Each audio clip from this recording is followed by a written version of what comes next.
Hey guys, so we're on 10.4 part 2 today.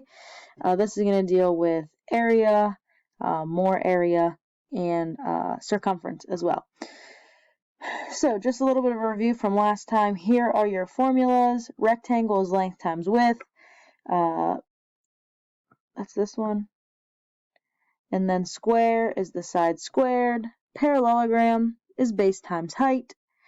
A triangle is half a parallelogram, or you can say half of a rectangle, either way. So it's half base times height. And then we have the area of the trapezoid where you add the bases and then multiply by half the height. So we're going to use those and we're going to do composite figures. So composite figures are just taking two figures and putting them together. So I'm going to cut this first one right here, and I'm going to make two figures. So this figure is 13 by 3. I lied. Go back. This figure is not 13 by 3. This figure is actually 13 plus 3, which would be 16 by 3. And then this figure, this bottom figure, is going to be 6 by 3. So we know how to find the area of two rectangles. So I can break this down into two rectangles and find the area of each. So 16 times 3. 16 times 3 is 48. So the area of this is 48. And then this is 18. So you're going to take 48 plus 18. And you're going to get 66 feet squared.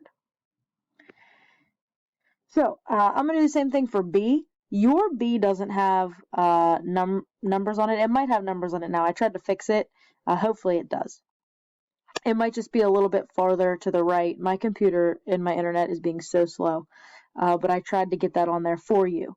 So what I'm going to do is I'm going to cut this figure into two figures, just like this. I now have, that would form a right angle. I now have a rectangle, so here's my rectangle, and a triangle. So I'm going to do area of a rectangle and area of a triangle. This rectangle is just going to be 12 by 7 because it's 12 by 7. This triangle, however, it told us this whole bottom is 10. I know this is 7, which means this part down here has to be 3. So I can also then figure out the height. They gave you the 11. They're kind of tricking you there. You don't need that for area of a triangle. So what you need to do is, if this whole side is 12 here, this side over here to the right of that rectangle would also be 12. So I know this section is 3, which means this section down here would have to be 9, because 12 minus 3 is 9.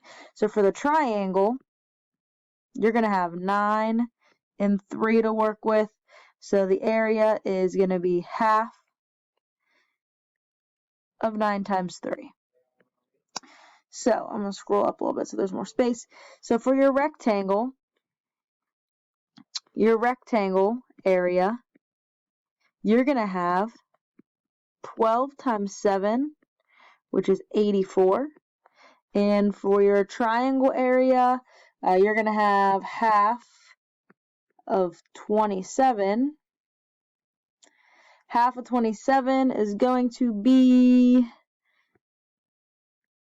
13 and a half. So add those up, 84 and 13 and a half, and you should get 97 and a half inches squared. So these are just composite figures, taking two figures that you know and putting them together. Okay, so the one of the things we're going to talk about next is going to be a circle. So a circle is just a set of points in a plane equally distant from a given point, which would be its center. since a circle is a set of points, that's why instead of saying that a circle is one big side, they say that a circle is infinitely many sides, because in between those points, you'd be connecting them with infinitely many sides if there's infinitely many points. The radius is going to be from the center to the side of the circle. And it says all radii are going to be the same length. That's just the plural for radius. The diameter is going to be a line segment that goes through the center. So here's your diameter. It says that both endpoints have to lie on the circle. So if you look, you have an endpoint here, and you have an endpoint here. So you have two there. All diameters of a given circle have the same length, and we know that the diameter is 2 times the radius. So if you were to, say, extend this radius, you would have another diameter. And it also shows you that here. So the radius, or the diameter, is equal to 2r. You can always think of that as well. So when you're finding the distance around the circle, that's like the perimeter. We call it the circumference, though. So you have two options. If I give you the diameter, you're going to do the diameter times pi. If it says leave in terms of pi, you literally would leave pi in there. Same thing, if I give you the radius, you're just going to do 2 pi r. So you're going to multiply the radius by 2 to get the diameter. And again, multiply by pi. If it says leave in terms of pi, you would just leave the pi symbol in there. Area of a circle is going to be pi r squared. So if I give you the diameter, you have to cut it in half. If I give you the radius, you're fine. So let's try 2 of these. This one gives you the diameter, and it wants us to find both. So circumference is equal to the diameter, which is 40 times pi. I'm just going to leave it like that. That just makes it easier for me. You could multiply by 3.14, and you would get something 120 or above. So I would say 40 pi yards, and it's not squared because circumference is the perimeter. Area, however, you're going to need to say the diameter is equal to 40, so the radius is equal to 20. So for your area, you're going to do 20 squared times pi. Area is going to be equal to 20 times 20, which is 400 pi. And I'm going to, again, leave it in terms of pi. You can multiply it if you want. That would be over 1,200 if you would multiply that. And this is going to be squared because I, right here, did a yard times a yard, which gives you a yard squared. So you have the circumference and you have the area. Same thing with this. This time they give you the radius. So for your circumference, I'm going to do 2 times the radius times pi. This will give me 24 pi feet. Again, you can multiply that if you'd like. I'm not going to. It just makes it a lot simpler. On the homework, I don't know if it states it or not, but if it says round, that obviously means they multiplied by pi. Area. Area is going to be pi r squared. So area is going to be equal to 12 squared times pi. I know that 12 squared is 144 pi, and this is going to be in feet squared because of this square right here. That's why we have to square that. Last thing we're going to talk about, price per square unit. So it's literally what it sounds like. Price per square unit. So the price is always going to go on top. I don't know. There's only one problem here. It says A, which means there should be a B, but there's not. So you can use this.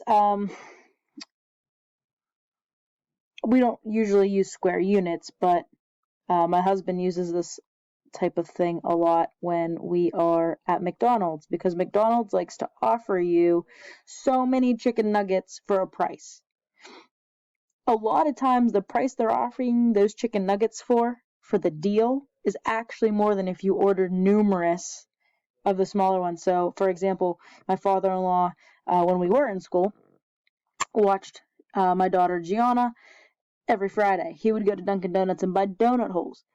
So it was cheaper for him and he got more if he bought 3 boxes of 10 rather than the 25 box. So he got 5 more donut holes, and I think he saved like 3 cents. So that's where this type of stuff comes into play, the price per unit, but this is price per square unit. So we first have to find the area to get the square unit. That's where what we just talked about with circles comes in. So which of the following is the better buy? A large pizza with a 16-inch diameter for $15. So if it has a 16-inch diameter, so this is large. So if it has a 16-inch diameter, you're going to do 16 squared times pi. So 16 times 16. That's going to be 256 pi. I'm going to multiply that, though, for the sake of the problem. So 256 pi, so multiply by 3.14 just to make it easier.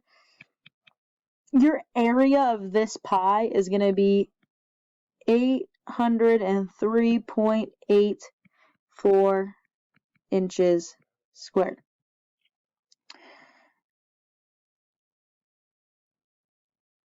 Back up. I use the diameter. I want to use the radius. Sorry, guys. I got a little bit ahead of myself. Let's try this again. We're going to use 8. 8 squared is 64. Again, sorry, my bad. 64 times pi, 3.14. This is going to be 296. And this is inches squared. That sounds better. So it was $15. So $15 divided by, because it's price per square unit, so divide that by 296, and you're going to get 15 divided by 296. I got 0.07, we'll round that up to a 5. Hopefully that works. So that's going to be the price per square unit. The medium pizza, since its diameter is 8, let's do this one right from the beginning. Its radius will be 4. So 4 squared times pi. Area is equal to 16 pi. 16 times 3.14 is going to be 50.24. Okay, so that's the area. This is in inches squared. So I'm going to take those square inches, and I'm going to take 750 divided by 5024. So 7.5 divided by 5024. And I get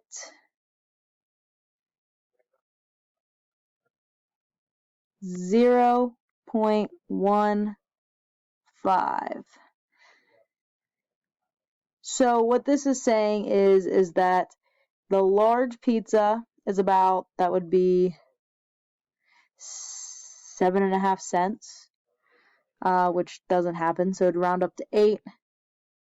And the smaller pizza is about 15 cents per square inch. So in the end, then the larger pizza would actually be the better buy. That's not always how it works, but in this case, that does work. So I want you guys to prepare yourself. You're going to have homework tomorrow. I hope you guys have a great day, and you probably won't see another video until May 4th. May the 4th be with you. That's the next time I'll see you. Have a great day. Bye.